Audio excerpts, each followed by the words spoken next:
Hello students and जय हिंद। I welcome you all to magnet brains, एक ऐसा प्लेटफॉर्म जहां पे क्लास 1 से लेकर क्लास 12 तक सारा का सारा क्वालिटी एजुकेशनल कंटेंट आप लोगों तक एक्सक्लूसिवली फ्री ऑफ कॉस्ट लेकर आया जाता है। मतलब ये कि यहाँ कभी ऐसा नहीं होता कि आपको किसी सब्जेक्ट के 1 या 2 चैप्टर एक्सेस करने के लिए मिले और उसके बाद में आपसे ये बोला जाए कि भाई बचा हुआ कोर्स अगर आपने देखना है तो या तो आपको उसके लिए किसी तरीके की कोई फीस देना पड़ेगी या कोई पेड सब्सक्रिप्शन लेना पड़ेगा। ऐसा मैग्नेट ब्रेन्स में नहीं होता। मैग्नेट ब्रेन्स प्रतिबद्ध है आप लोगों तक सारा का सारा quality educational content exclusively free of cost लेकर आने के लिए, जिसकी मदद से आप लोग ना सिर्फ अपने एग्जामिनेशंस की प्रिपरेशन अच्छे से कर सकें, आपके सब्जेक्ट्स की अंडरस्टैंडिंग ज़्यादा बेटर हो, आपके कंसेप्ट की क्लैरिटी ज़्यादा अच्छी हो और आप अच्छा स्कोर कर सकें, बट साथ ही साथ आप अपने करियर्स में भी अच्छा कर सकें, अच्छे अच्छे पदों पर पहुंचें और देश की तरक्की और उन्नति में आप लोगों का भी अपना एक योगदान हो, आपका भी अपना एक कंट्रीब्यूशन हो। यही मैग्नेट ब्रेन्स का ध्येय है और इसी को ध्यान में रखकर हम लोग आगे बढ़ रहे हैं और इसी नोट पर हम अपने आज के सेशन की शुरुआत करेंगे। तो लास्ट सेशन में हम लोगों ने हमारी class 11th health and physical education की एनसीईआरटी की किताब का 5th चैप्टर जिसका नाम था टीम गेम्स पढ़कर ख़त्म किया था। आज का जो सेशन है उसमें हम लोग हमारा नया चैप्टर जो है शुरू करेंगे, दैट इज चैप्टर नंबर 6 जिसका नाम है योग, या फिर योगा के बारे में हम लोगों ने बातचीत करनी है एंड साथ ही साथ इसका क्या रेलेवेंस है मॉडर्न टाइम में, इन सारी चीज़ों को भी हम लोग इस चैप्टर में देखेंगे। तो आज का जो चैप्टर है उसमें हम लोग योगा के इंट्रोडक्शन के बारे में बातचीत करेंगे। योगा क्यों इंपॉर्टेंट है, क्या इसके फ़ायदे होते हैं, क्यों आखिर इसको एक चैप्टर के तौर पर इनकॉर्पोरेट किया गया है, किस तरीके से हमारा ये जो हज़ारों साल पुराना साइंस है या फिर हमारे जो हज़ारों साल पुराना एक ऐसा मैकेनिक्स है जिसकी मदद से हम लोग ह्यूमन हमारी जो बॉडी और हमारे माइंड की वेलबींग और फंक्शनिंग को इफेक्टिव बना सकते हैं, इसकी आखिर आज मॉडर्न टाइम्स में क्यों इतनी ज़रूरत पड़ रही है, क्यों ये इतना इफेक्टिव है, इन सारी चीज़ों को हम लोग समझेंगे। सो इंटरेस्टिंग सेशन रहने वाला है, इंटरेस्टिंग चैप्टर रहने वाला है, क्योंकि कहीं ना कहीं एक तरीके से ये अपने पास्ट को रीडिस्कवर करने वाली बात है। योग आज का तो बना हुआ है नहीं, हज़ारों साल पुराना है। जितना पुराना हिंदुस्तान है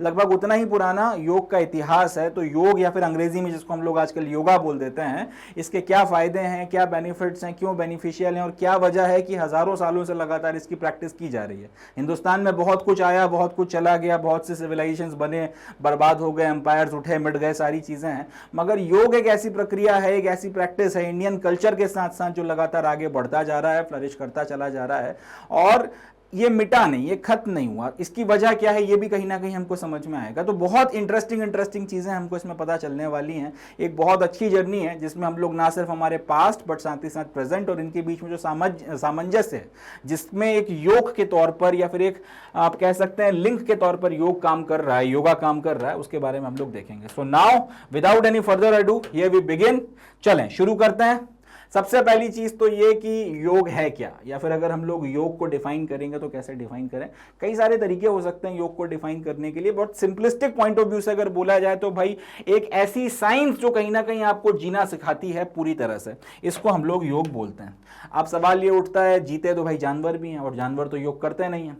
तो फिर इंसानों को योग की मदद से जो आप बोल रहे हो कि ये साइंस ऑफ लिविंग है, ये सब सिखाने की क्या ज़रूरत है। जब योग नहीं था आदि मानव वगैरह के टाइम पीरियड में या उसके पहले अगर हम बात करें, कभी ना कभी तो योग की डिस्कवरी हुई होगी, तो उसके पहले भी तो इंसान जीता था, तो फिर अब ये इसको आप साइंस ऑफ लिविंग कैसे बोल सकते हो। इसकी वजह यह है, देखिए जानवरों के और इंसानों के बीच में एक बेसिक फ़र्क है कि जानवर किसी चीज़ को कॉन्शियसली नहीं करते। जानवरों की एक सर्टेन आपका मैकेनिज्म सेटअप है और वो कंपल्सिवली उसको फॉलो करते हैं। शेर का काम है शिकार करना, जब शिकार मिल जाए तो उसको खाकर फिर आराम करना, जब अगली बार भूख लगेगी फिर शिकार करेगा। एक हिरण का काम है भाई आपका घास पत्तियां खाना और बाकी सारी चीज़ें जो भी उसको मिल जाती हैं खाने के लिए, जो उसकी जो वेजिटेरियन डाइट, एक बार पेट भर गया तो उसके बाद में आराम करना और उसके बाद में फिर जब भूख लगेगी तब उसको खाना और उसके बाद में प्रक्रिया लगातार चलती रहती है। मोर और लेस आप देखोगे अगर जानवरों में तो उनका एक सेट मैकेनिज्म है, 2 लाइनें बनी हुई हैं ये, और उन 2 लाइनों के बीच में आपको ज़िंदगी जीनी है कि आपको खाना है और उसके बाद में आराम करना है, जो भी आप इधर से उधर विचरण कर रहे हैं, और उसके बाद भूख लगने पे फिर से जो है आपको खाने की जुगाड़ करनी है, खाने की व्यवस्था करनी है।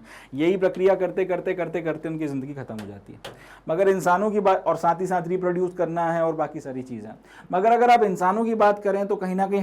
अगर हम लोग भी कर तो यही रहे हैं, हम लोग भी अपने आप को खा पी कर सस्टेन कर रहे हैं, कहीं ना कहीं हम लोग जो हैं अपने आप को सर्वाइव करवा रहे हैं। मगर हम बहुत सी चीज़ें ऐसी हैं जो कॉन्शियसली कर सकते हैं, जो जानवर कॉन्शियसली नहीं कर सकते। जो जानवर कंपल्सिवली करते हैं वो हम लोग कॉन्शियसली कर सकते हैं। जैसे जानवर चाहे या ना चाहे उन्हें रिप्रोड्यूस करना है, इंसान अपने रिप्रोडक्शन के ऊपर एक लगाम लगा सकता है।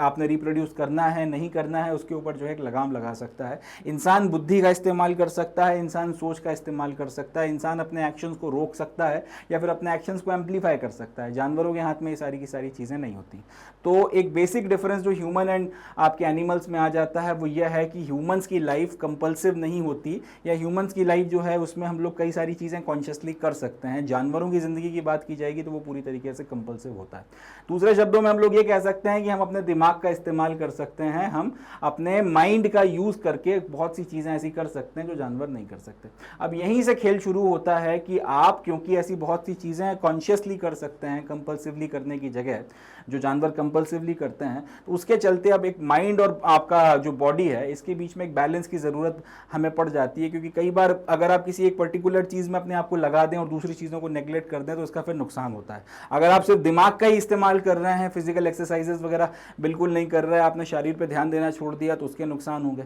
अगर आप सिर्फ शरीर पर ही काम कर रहे हैं, दिमाग पर बिल्कुल ध्यान नहीं देते तो उसके नुकसान होंगे। तो कहीं ना कहीं हमें एक बैलेंस की ज़रूरत पड़ती है माइंड और बॉडी दोनों के बीच में। हमारी जो कंपल्सिव बिहेवियर्स हैं, जो करने ही करने, और जो कॉन्शियस बिहेवियर है उनके बीच में। एंड यहाँ से जो है योगा इंपॉर्टेंट हो जाता है कि ये हमें इन सारी बातों को ध्यान में रखते हुए एक कंप्लीट बीइंग के तौर पर जीना सिखाता है, या फिर हमारी जो ज़िंदगी एक कंप्लीट बीइंग के तौर पर है उसमें एक इंपॉर्टेंट रोल अदा करता है। एंड इसीलिए इसको राइटली डिफाइन किया गया है, yoga is a science of living, क्योंकि कहीं ना कहीं हमारे माइंड और बॉडी के बीच में बैलेंस और इनका एक सही तरीके से एक सामंजस्य में, एक सही कोऑर्डिनेशन में इस्तेमाल हमको सिखाता है। इतनी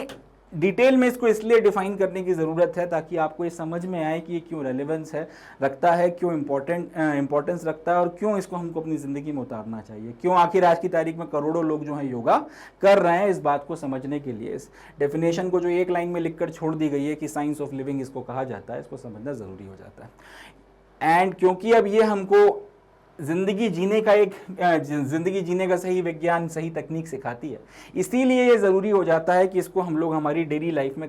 में जो है इनकॉर्पोरेट करें, हमारी डेली लाइफ में इसका हम लोग शामिल करें। क्योंकि ये आपको शारीरिक तौर पर, फिजिकली, आपको मेंटली, इमोशनली और socially and most importantly spiritually जो है ह्यूमन बींग्स को के ऊपर काम करती है। एंड इस सब के चलते आपकी जो क्वालिटी ऑफ लाइफ है उसमें बहुत ज़्यादा इंप्रूवमेंट आता है। देखिए, एक होता है एनिमल एग्जिस्टेंस की आप जानवरों की जिंदा रहें, जैसे 15-20 हज़ार साल पहले, 40 हज़ार साल पहले, 50 हज़ार साल पहले हमारे पूर्वज रहा करते थे जब अर्ली मैन की स्थिति में हम लोग थे। या फिर आप एक जो फुल फ्लेजेड ह्यूमन बीइंग की तरह जिए जिसने इतना एक बड़ा न्यूरोलॉजिकल इवोल्यूशन की सफ़र को पूरा किया है और बंदर से इंसान बना है और इस लेवल तक हम लोग जो है कि एडवांस बीइंग के तौर पर निकल कर आए हैं। तो फिर अब इस लेवल तक अगर हमारा न्यूरोलॉजिकल और बाकी सारा डेवलपमेंट हुआ है तो फिर हमें अपनी सारी फैकल्टीज़ का उनके मैक्सिमम लेवल तक इस्तेमाल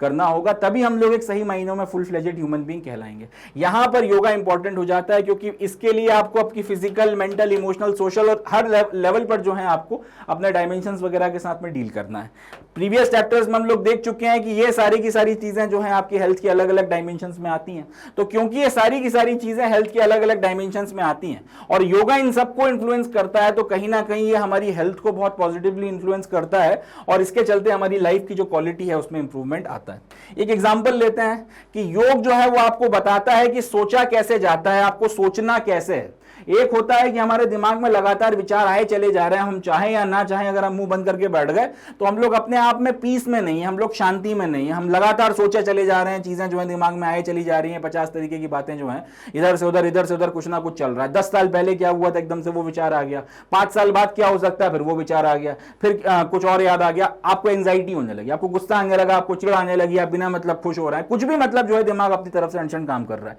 यहां पर आप नहीं सोच रहे हैं, फिर यहां पर आप दिमाग का इस्तेमाल नहीं कर रहे हैं, दिमाग आपके साथ में खेल रहा है। दूसरे शब्दों में हम लोग इसको इस तरह से कह सकते हैं कि दिमाग आपके कंट्रोल में नहीं है। योग करने से क्या होता है, बाकी सारे डायमेंशंस के साथ साथ वो आपके मेंटल डायमेंशन पर और आपके स्पिरिचुअल डायमेंशन पर बहुत पॉजिटिव इन्फ्लुएंस या पॉजिटिव इफेक्ट दिखाता है। नतीजा यह है कि दिमाग अपनी तरफ से हर कुछ नहीं सोचेगा। अगर आप किसी चीज़ के ऊपर अपना ध्यान लगाना चाहते हैं तो सिर्फ उसी तरफ वो अपने विचारों को केंद्रित करने, आपके विचारों पे आपको आप केंद्रित कर पाएंगे, आपके दिमाग को फोकस कर पाएंगे। तो ये चीज़ जो है, इसको दूसरे शब्दों में इस तरह से कह सकते हैं कि यहाँ पर योग आपको बेसिकली ये सिखा रहा है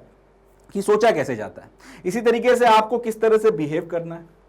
और किस तरीके से आपको ग्रो करना है ताकि आप एक पूरी तरह से एक मैच्योर पर्सन बनकर निकल के आ पाएँ, पूरी तरह से एक मैच्योर पर्सन के तौर पर बिहेव कर पाएँ।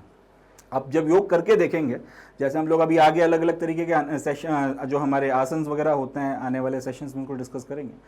तो अगर आप ये सारी चीज़ें करते हैं, मेडिटेशन करते हैं, अनुलोम विलोम करते हैं, ध्यान लगाते हैं, प्राणायाम करते हैं और अलग अलग तरीके के हमारे जो आसन हैं वो करते हैं, कपालभाति हो गया, उद्गीत हो गया और इस तरीके की जो भी अलग अलग चीज़ें जब आप ये करते हैं, कहीं ना कहीं ये सब के सब जो हैं आपको हेल्प करते हैं एक मैच्योर पर्सन के तौर पर ग्रो करने के लिए, एक शांत व्यक्ति के तौर पर, एक ऐसे व्यक्ति के तौर पर जो पूरी तरीके से फोकस्ड है, जो मन से शरीर से एकदम कैलकुलेटेड है, अपने उसके सारे के सारे फैकल्टीज़ उसके मानसिक शारीरिक सारे के सारे फैकल्टीज़ उसके वश में है और उसके बाद में वो अपने आप को एक प्रॉपर तरीके से कंडक्ट कर पा रहा है। ये सारी की सारी चीज़ें आपको योग में समझ में आती हैं। कहीं ना कहीं ये आपके शरीर और आपके मन के बीच में एक हार्मनी, एक सामंजस्य लेकर आता है एंड एक हेल्दी लिविंग की आर्ट आपको सिखाता है, कला जो है कि किस तरीके से आप सही तरीके से ज़िंदगी जी सकते हैं। ये सब आपको योग की मदद से सीखने के लिए मिलती हैं। चलें आगे बढ़ते हैं। तो योगा के बारे में और ज़्यादा बात करने के पहले हमको थोड़ा सा योगा के ओरिजिन के बारे में पता होना चाहिए या फिर योग के ओरिजिन के बारे में पता होना चाहिए। इस शब्द का मतलब क्या है, कहाँ से आया है, वगैरह वगैरह, इन सारी चीज़ों के बारे में थोड़ा सा हमको नॉलेज या अंडरस्टैंडिंग होनी चाहिए। तो ये जो शब्द योग है, जिसको अंग्रेज़ी में योगा बोल दिया जाता है आज की तारीख में, इसको संस्कृत का एक शब्द होता है युज, उसमें से डिराइव किया गया, या फिर इसके लिए ओरिजिनली जो शब्द संस्कृत में इस्तेमाल होता है वो है युज, जिसका मतलब होता है जोड़ना या फिर यूनाइट करना या फिर योग करना। यहाँ से जो शब्द है योग बना और योग से फिर इसको अंग्रेजों ने योगा बोलना शुरू कर दिया और उसके बाद में आज की तारीख में ये जो शब्द है ज़्यादा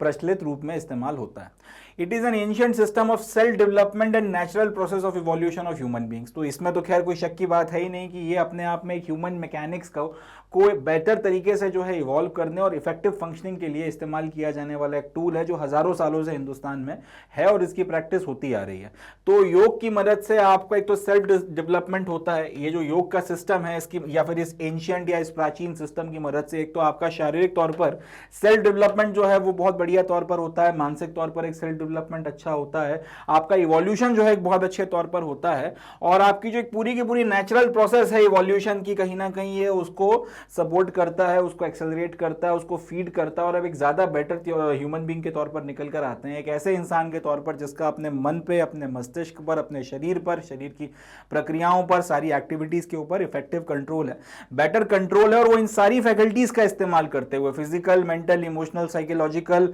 सारी फैकल्टीज़ का इस्तेमाल करते हुए किसी काम को अगर कर रहा है तो उसमें अपना बेस्ट दे सकता है, अपने ह्यूमन मैकेनिक्स का सबसे इफेक्टिव और एफिशिएंट इस्तेमाल वो कर सकता है। जैसे आपने वो टर्म सुना होगा एफिशिएंसी, इनपुट अपॉन आउटपुट वाला जो फॉर्मूला होता है, तो उसकी मदद से हम लोग कई बार एफिशिएंसी निकालते हैं। तो उसी तरह से जो ह्यूमन एफिशिएंसी होती है वो बहुत ज़्यादा इवॉल्व होकर बहुत ज़्यादा बढ़कर निकल कर आती है और कहीं ना कहीं हमको इंप्रूवमेंट वगैरह जो है इसमें देखने के लिए मिलता है। आज की तारीख में भी अगर हम लोग देखेंगे तो मॉडर्न टाइम में इसका जो रेलेवेंस है और ज़्यादा बढ़ गया और कहीं ना कहीं ये लोगों की ज़िंदगी को बहुत ज़्यादा पॉजिटिवली इम्पैक्ट कर रहा है। इसको समझने के लिए हम लोग एक एग्जाम्पल लेते हैं, वेस्ट की बात करते हैं, यूनाइटेड स्टेट्स वगैरह की बात करते हैं। वहाँ पे करोड़ों लोग जो हैं योग को अपना रहे हैं। वजह यह है कि उनकी ज़िंदगी में जिस तरीके से मटीरियलिज्म है, जिस तरीके से उनकी ज़िंदगियों में बहुत ज़्यादा आप कह सकते हैं भौतिकवाद आया है, मटेरियलिज्म बहुत ज़्यादा था, स्पिरिचुअलिटी पूरी तरह से ख़त्म हो गई थी। कहीं ना कहीं अपने मानसिक प्रोसेस के कारण कई लोग टॉर्चर होते रहते थे, ड्रग्स और अल्कोहल का कंजम्पशन बहुत ज़्यादा बढ़ गया था। अब इन सारी चीज़ों के चलते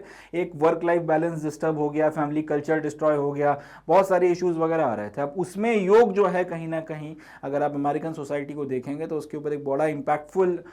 टूल के तौर पर उनके लिए निकल कर आया और करोड़ों लोगों ने इसको अडॉप्ट किया और कहीं ना कहीं इसके चलते उनके शारीरिक तौर पर, उनके मानसिक तौर पर जो एक पूरा का पूरा अवचेतन था उसके ऊपर एक बड़ा अच्छा असर पड़ा और वो इफेक्टिवली अब महसूस करते हैं कि ज़िंदगी जो है ज़्यादा बेटर चल रही है, ज़्यादा बेटर हो रही है, पहले की अपेक्षा क्वालिटी ऑफ लाइफ में ज़्यादा इंप्रूवमेंट आया है। तो कहीं ना कहीं ये इम्पैक्ट जो है ह्यूमन लाइफ को ज़्यादा इफेक्टिवली करता है और इसी के चलते वेस्ट वगैरह में या फिर ऐसी तरीके के कल्चर्स में जिसमें मटेरियलिज्म बहुत ज़्यादा है, स्पिरिचुअलिटी वगैरह बिल्कुल नहीं है, वहाँ पर जिस तरह से सोसाइटीज़ बर्बाद हो रही थी उसमें योग ने एक इंडिविजुअल ट्रांसफॉर्मेशन के लिए एक बड़ा योगदान किया है और सोसाइटल ट्रांसफॉर्मेशन में भी एक बड़ा रोल वो प्ले कर रहा है। अल्टीमेट अगर आप बात कर लें, यहीं से निकल कर आता है कि योग का पर्पस क्या है, तो अल्टीमेट पर्पस अगर आप देखें योग का, तो वो है अटेनमेंट ऑफ ह्यूमन ग्रोथ। जो भी व्यक्ति योग करता है कहीं ना कहीं उसकी एक पॉजिटिव ग्रोथ होती है, उसका डेवलपमेंट जो है ज़्यादा बेटर तरीके से होता है, पॉजिटिव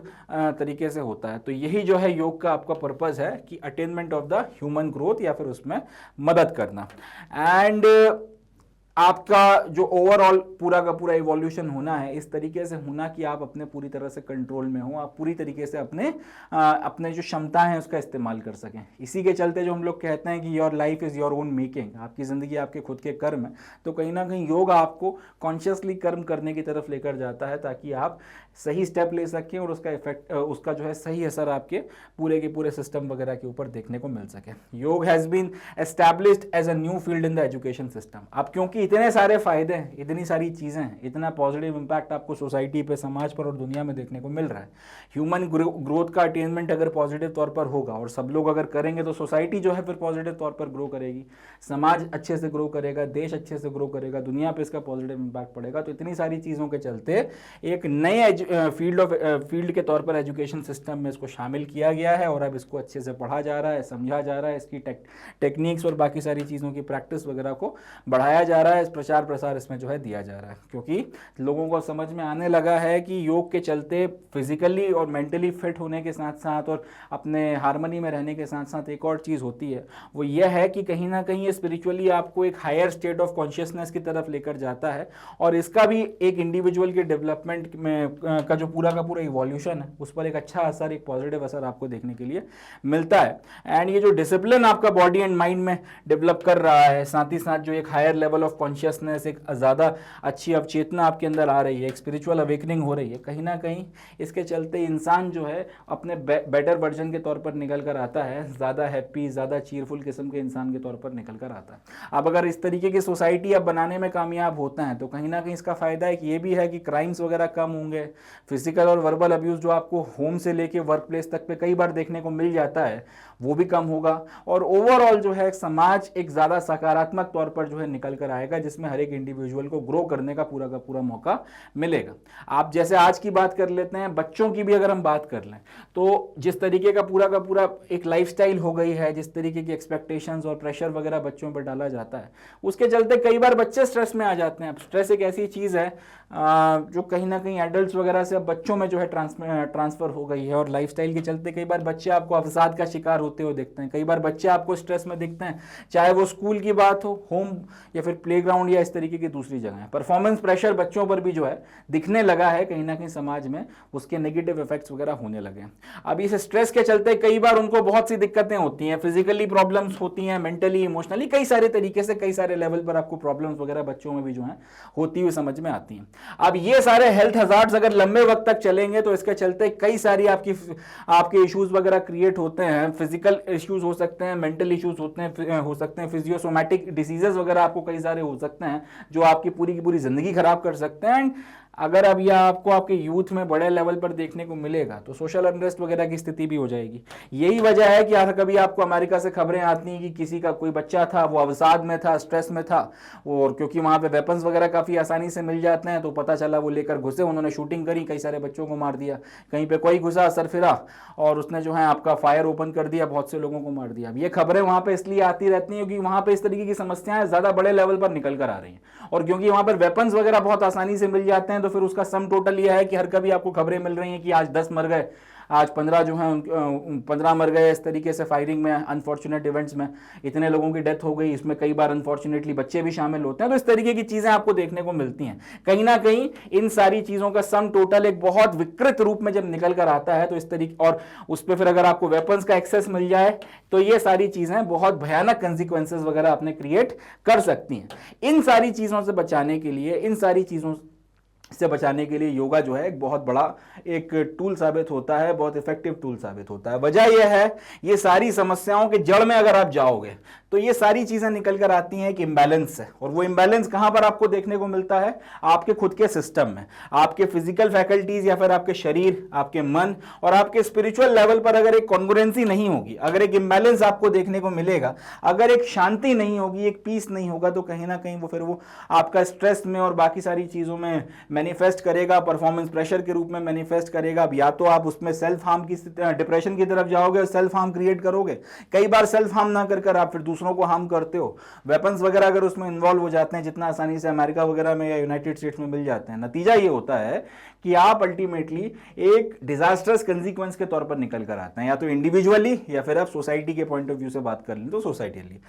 अब ये सारी की सारी चीजें, जैसा कि मैंने आपको बताया, जब इनको स्टडी किया गया कि क्यों ये इम्बैलेंस वगैरह आता है जिसके इतने भयानक नतीजे निकल कर आते हैं इंडिविजुअल लेवल पर या फिर आपका कलेक्टिव लेवल पर, जब देखा गया तो नतीजा ये निकल कर आया है, जो स्टडी निकल कर आई कि ये सारी चीजें आखिर क्यों हो रही हैं। इस क्वेश्चन मार्क या फिर इस सवाल का जवाब निकल कर आता है मटेरियलिस्टिक वे ऑफ लाइफ के साथ में बहुत ज्यादा क्लोज रिलेशन, एंड कहीं ना कहीं आपका अटैचमेंट और एंडलेस एम्बिशंस, किसी के साथ में एक बहुत ज्यादा गहरा लगाव हो जाना। वो इंसान भी हो सकता है, कोई चीज भी हो सकती है। अब उस चीज को पाने के लिए जो आप एंडलेस, अगर आपके अंदर एम्बिशंस वगैरह, या फिर अगर आपकी एम्बिशंस खत्म ही नहीं हो रही है, एक के बाद एक, एक के बाद एक के बाद एक आपकी एम्बिशंस वगैरह आए चली जा रही हैं जिंदगी में, इन सारी चीजों के चलते ये आपका जो तीन एस्पेक्ट्स की बात कर लेते हैं, फिजिकल, मेंटल और स्पिरिचुअल, इन लेवल्स पर आपको कहीं ना कहीं कॉन्ग्रुएंसी देखने को नहीं मिलती। और क्योंकि अभी कॉन्ग्रुएंसी देखने को नहीं मिल रही है, ये आपको जो है फिर बहुत नेगेटिवली इंपैक्ट करती है, बहुत नेगेटिवली जो है फिर आपके ऊपर एक असर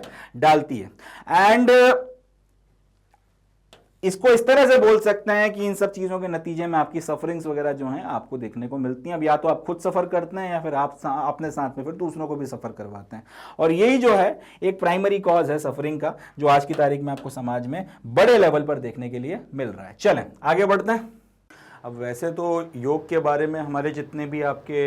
एंशिएंट टेक्स्ट वगैरह हैं उनमें से काफ़ी सारे टेक्स्ट वगैरह में जिक्र आपको देखने के लिए मिलता है, मगर ख़ास तौर पे अगर आप उपनिषद की बात करें तो उपनिषद में योग के बारे में काफ़ी डिटेल में बातचीत की गई है। योग का क्या सिग्निफिकेंस है, क्या रेलेवेंस है, इन सारी चीज़ों के बारे में अगर हम देखें तो आपको उपनिषद में काफ़ी डिटेल में इनका एक्सप्लेनेशन, काफ़ी डिटेल में इनके बारे में जानकारी देखने के लिए मिलती है। तो हमारे जो उपनिषद हैं उनके अनुसार अगर आप देखें तो योग एक हायर स्टेट है कॉन्शियसनेस का, चेतना का एक हायर स्टेट है, जिस लेवल पर आप और मैं अभी एक पर्टिकुलर चेतना के साथ में जीवित हैं या फिर एक कॉन्शियसनेस के साथ में जी रहे हैं, या फिर एक सामान्य इंसान एक पर्टिकुलर चेतना के साथ में या कॉन्शियसनेस के साथ में जीता है, उसके कंपैरिजन में अगर एक व्यक्ति जो योग कर रहा है या फिर एक जो योगी है जिसने सब कुछ छोड़ दिया और वो एकदम योग में ही लगा हुआ है, उसकी जो चेतना होगी, उसकी जो कॉन्शियसनेस होगी, उसका एक लेवल जो है हायर हो जाता है। अब ये जो चीज़ होती है, आप पूछेंगे कि भाई हायर लेवल ऑफ कॉन्शियसनेस से क्या मतलब है, तो ये बेसिकली आप एक्सपीरियंस ही कर सकते हैं। इसको शब्दों में समझाना पॉसिबल नहीं होता, इसे सिर्फ एक्सपीरियंस ही किया जा सकता है।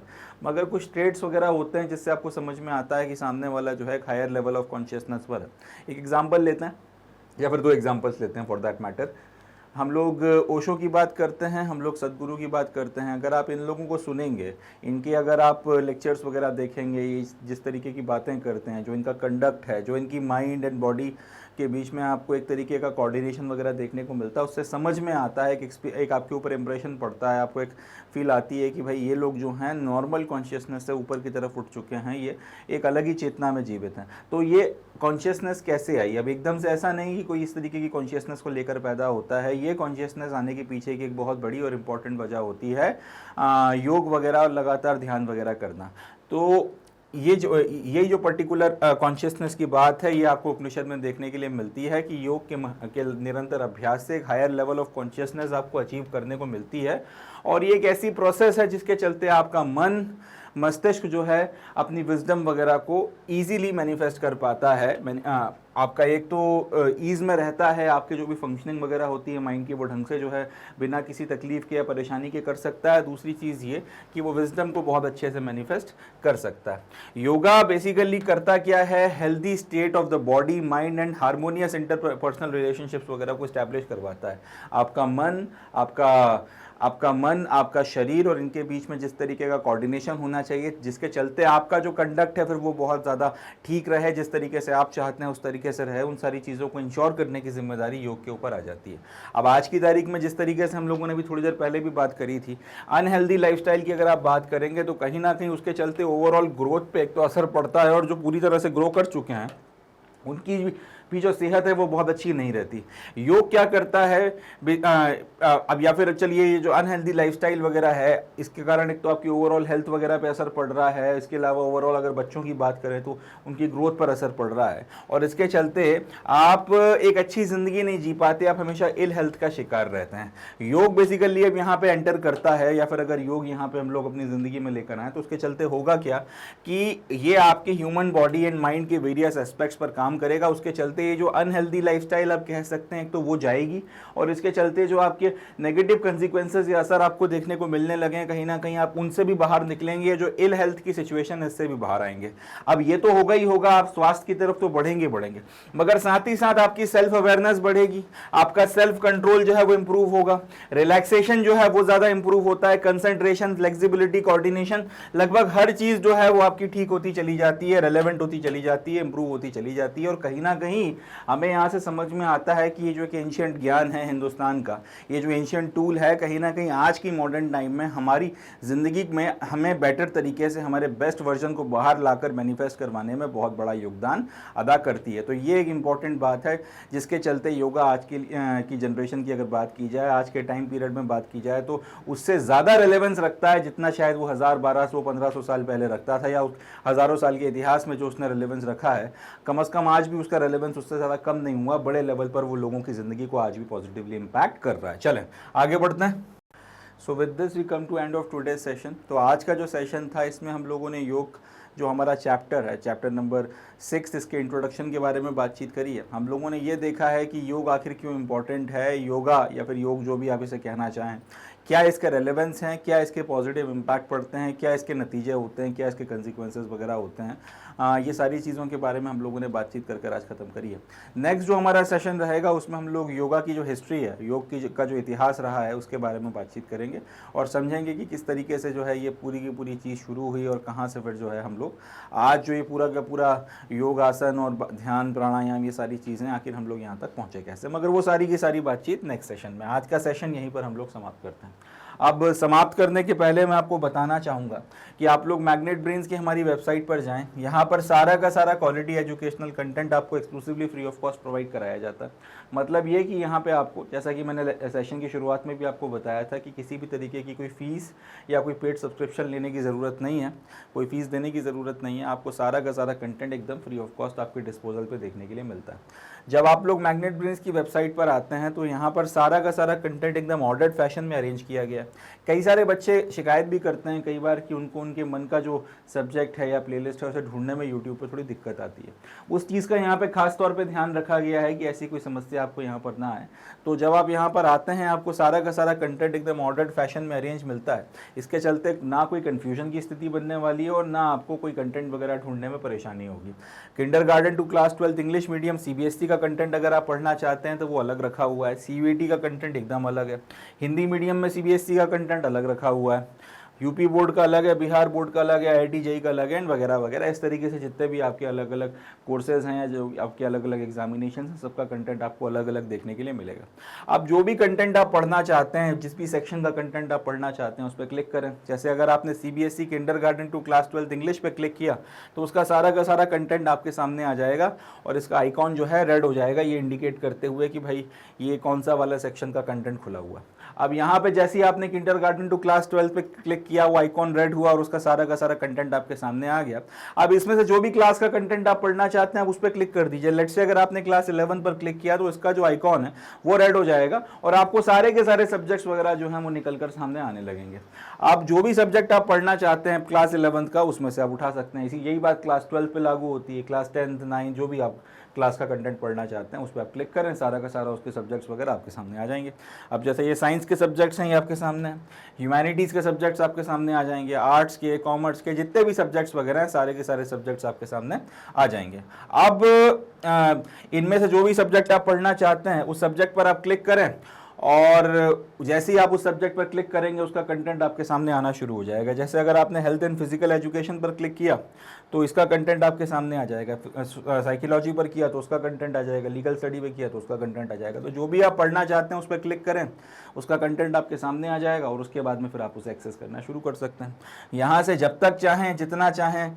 आप इसको एक्सेस कर सकते हैं, जितनी देर तक चाहें इससे पढ़ सकते हैं। अपने एग्जामिनेशन वगैरह की प्रिपरेशन को आप जितना धार देना चाहें यहाँ से दे सकते हैं। तो जितना हो सके इसका इतना ज़्यादा फ़ायदा उठाएं एंड अपनी प्रिपरेशन को और ज़्यादा एज दें। अपने साथियों को, अपने दोस्तों को और बाकी ऐसे लोगों को जिनके बारे में आप जानते हैं, जिन्हें मैग्नेट ब्रेन्स के बारे में नहीं पता, जिनको इस पर्टिकुलर कंटेंट की ज़रूरत है, उनको भी इसके बारे में बताएँ। और ज्ञान बाँटने का ये जो एक हमारी मुहिम चल रही है, ज्ञान की या फिर नॉलेज की शेयरिंग की जो एक अलग हमने जगाई है, इसमें आप भी अपना योगदान दें। तो इसी नोट पे I would be calling it the day and concluding the lecture. अपना बहुत ध्यान रखें, खुश रहें, पॉजिटिव रहें, हंसते मुस्कुराते रहें, पढ़ते रहें एंड मोस्ट इंपॉर्टेंटली जुड़े रहें मैग्नेट ब्रेन के साथ। थैंक यू, जय हिंद।